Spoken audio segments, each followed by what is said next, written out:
బల్గేరియా అమ్మ బాబావంగా గుర్తుందా? జపాన్లో అతిపెద్ద భూకంపం, సునామీ హెచ్చరికలు గుర్తున్నాయా? అవి నిజమయ్యాయని అంతా చెప్పుకున్నారు కదా.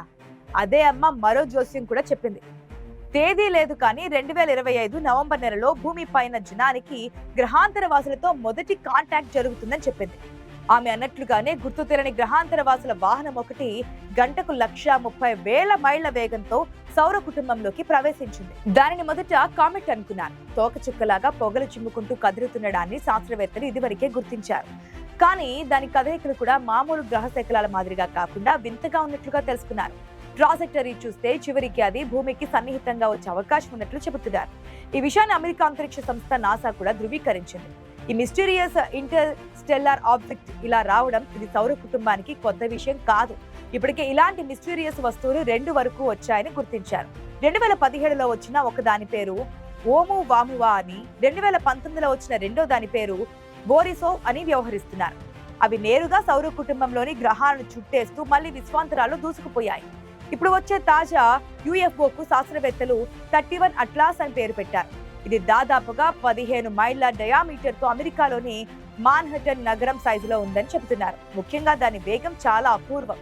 అంత వేగంతో క్రమ పద్ధతిలో కదులుతూ వచ్చే క్రమాన్ని చూసి నిజంగానే ఏలియన్ వాహనమే అయి ఉంటుందని చెబుతున్నారు. దాని వేగాన్ని బట్టి చూస్తే ఇది భూమిని చేరేసరికి మరో 2 నెలలు పట్టే అవకాశం ఉంది. అంటే బాబావంగా చెప్పినట్లు గ్రహాంతర వాసులు భూమిపైకి రానున్నారని చెబుతున్నారు నెటిజన్లు. భూమి చరిత్రలో ఇతర గ్రహాలకు చెందిన బుద్ధిజీవులతో మొదటి కలయిక ఇంతవరకు జరగలేదు. అది ఇప్పుడు సాకారం అవుతుందా అన్న అనుమానాలు కలుగుతున్నాయి. గంటకు 1,00,000కు పైగా మైళ్ల వేగం అంటే ఇది మన ఊహకు కూడా అందనంత వేగమని అంటున్నారు ఆస్ట్రోనామర్స్. ఒకవేళ వచ్చేది గ్రహాంతర వాసులు అయితే 15 మైళ్ల విస్తీర్ణంతో ఒక స్పేస్ క్రాఫ్ట్ అనేది మనం ఊహించినంత భారీ పరిమాణంగానే అనుకోవాలి. అంత పెద్దది ఒకవేళ భూమిపైకి దండెత్తడానికి వస్తే ఎలా ఎదుర్కోవాలన్న విషయంపై సందిగ్ధత అవసరమని భావిస్తున్నారు. మొదటి 2 వస్తువులు మనం పూర్తిగా గుర్తించక ముందే మనల్ని దాటుకుని వెళ్లిపోయాయి. అవి వెళ్లిపోయిన తర్వాత వాటిని పరిశీలించిన వారు అవి ఆస్టరాయిడ్స్ కానీ గ్రహ శకలాలు కాదని తేల్చారు. ఖచ్చితంగా మనం ఊహించిన డిజైన్ లో రూపొందించుకున్న స్పేస్ వెహికల్స్ లో వాళ్ళు వచ్చి వెళ్లారని చెప్పారు. ఇప్పుడు మాత్రం చాలా అడ్వాన్స్డ్ గాని అంటే 2025 జూలై 1వ తేదీన 31 అట్లాస్ ను గుర్తించారు.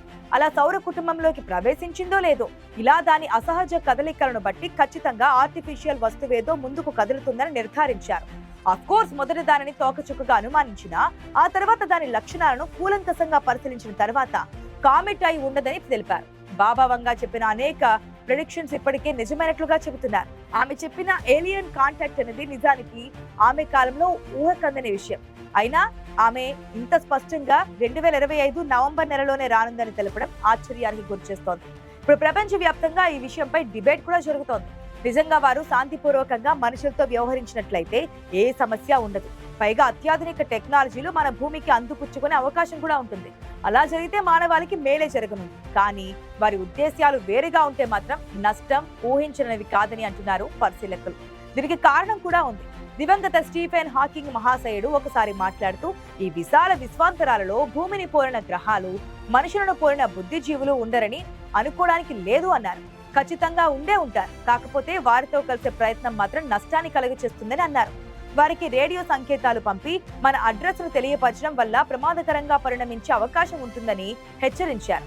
కాకపోతే ఆయన కూడా మరో 100 ఏళ్లలో ఆవాస యోగ్యత కోల్పోనున్న భూమిని వదిలి మరో గ్రహం వెతుక్కోవాలని సూచన చేశారు. ఇతర గ్రహాలలోని వారు కూడా ఇలాగే తమ భూమిపై ఉండలేని పరిస్థితులు ఎదుర్కొంటూ ఉంటే వారు కూడా తమ కోసం మరొక భూమిని వెతుక్కుంటూ వస్తే మాత్రం ఖచ్చితంగా ప్రమాదం పొంచి ఉన్నట్లే. నిజానికి ఇంటర్స్టెల్లార్ ఆబ్జెక్ట్ చాలా అరుదుగా వస్తుంటాయి. కానీ అవి గాని వస్తే నిరంతరం అంతరిక్షాన్ని జల్లెడ పట్టే సైంటిస్టులు వెంటనే గుర్తుపడతారు. 31 అట్లాస్ ను గుర్తించిన ఒక రోజు పూర్తి కాకముందే దీనిని కూడా గతంలోని ఓము వామువా బోరిసోవ్ కేటగిరీకి చెందినదేనని తేల్చేశారు. ముఖ్యంగా దాని వేగం, విభిన్నమైన కదలికలు, లక్షణాలు ఖచ్చితంగా వారిని అనుమానానికి గురి చేసేలా ఉన్నాయి.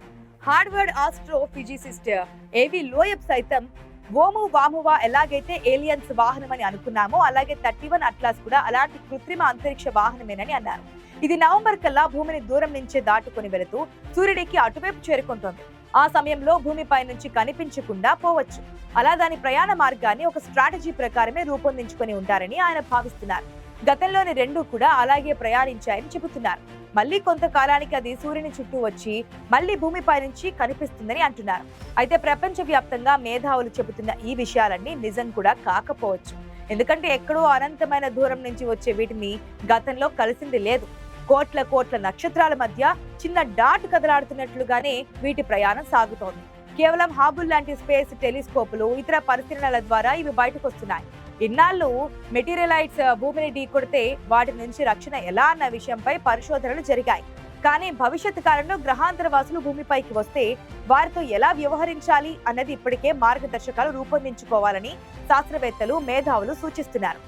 సోషల్ మీడియాలో మాత్రం ఈ అనుమానాస్పద వస్తువు గురించి బాబా వంగా చెప్పిన నవంబర్ ఏలియన్ కాంటాక్ట్ జోస్యం గురించి విపరీతమైన చర్చలు జరుగుతున్నాయి. 31 అట్లాస్ ద్వారా గ్రహాంతర వాసులు భూమికి వస్తే అది మానవ సమాజం, సంస్కృతి, మతాలపై లోతైన ప్రభావం చూపించే అవకాశం ఉంటుంది. మన విశ్వంలో భూమి మాత్రమే నివాస యోగ్యమైన గ్రహం కాదని గ్రహించినప్పుడు మానవ విలువలు, నమ్మకాలు, సంస్కృతిలో మార్పులు సంభవించినని చెబుతున్నారు శాస్త్రవేత్తలు. గ్రహాంతర వాసులతో పరిచయం శాస్త్రవేత్తల హోదాను మార్చవచ్చు. మత గ్రంథాలు, సిద్ధాంతాలు పునః పరిశీలించాల్సి రావచ్చు. ఏది ఏమైనా శాస్త్రవేత్తలు దీనిని ఒక సామాజిక విపత్తుగా లేదా సంక్లిష్టమైన సంఘటనగా మారే అవకాశం ఉందని భావిస్తున్నారు. గ్రహాంతర వాసులు నిజంగానే మనల్ని వెతుక్కుంటూ అన్వేషించడానికి వచ్చి సహాయం చేస్తే వారి సాంకేతిక పరిజ్ఞానం, జ్ఞానం మనకు సహాయపడతాయి. కానీ స్టీఫెన్ హాకింగ్ సూచించినట్లు వారు మానవాళికి హాని కలిగించే ఉద్దేశంతోనే రావచ్చు. తమ సాంకేతికతను ఉపయోగించి భూమిని ఆక్రమించుకోవచ్చు. అప్పుడు మాత్రం మానవాళి చరిత్రలో ఒక విషాదకరమైన పరిస్థితిగా ఉండిపోతుందని ఊహాగానాలు చెలరేగుతున్నాయి. తాజాగా నాసా చెబుతున్న విషయాల్ని బట్టి చూస్తే 31 అట్లాస్ వేగం దిశను బట్టి చూస్తే అది సూర్యుడి వైపే దూసుకుపోయే అవకాశం ఉంది. భూమికి ఎలాంటి హాని జరగకపోవచ్చని చెబుతోంది.